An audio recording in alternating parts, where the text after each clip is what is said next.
Savez-vous ce qu'est un truisme? Un truisme, de l'anglais true, vrai, est une évidence, une banalité, une platitude. Le mot existe aussi en allemand, Truismus.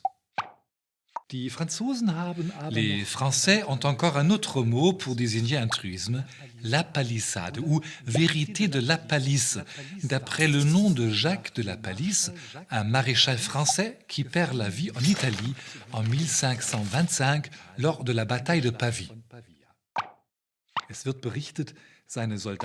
On raconte que pour rendre hommage au courage de leur commandant, ces soldats lui dédient une chanson dans laquelle on trouve cette phrase.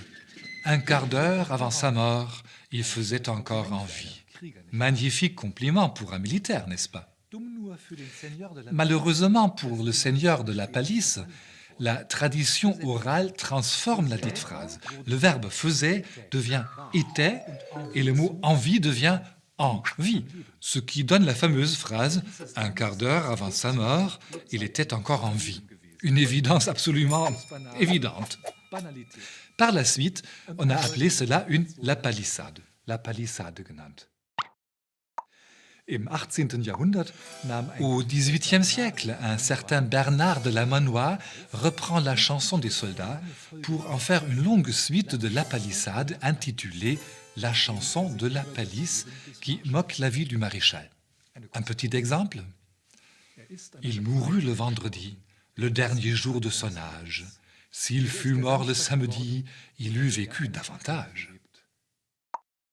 Bref, aujourd'hui encore, si un journaliste sportif déclare à la radio « Le vainqueur a remporté la victoire », on se moquera de lui. Ah, quelle lapalissade! Comme c'est injuste!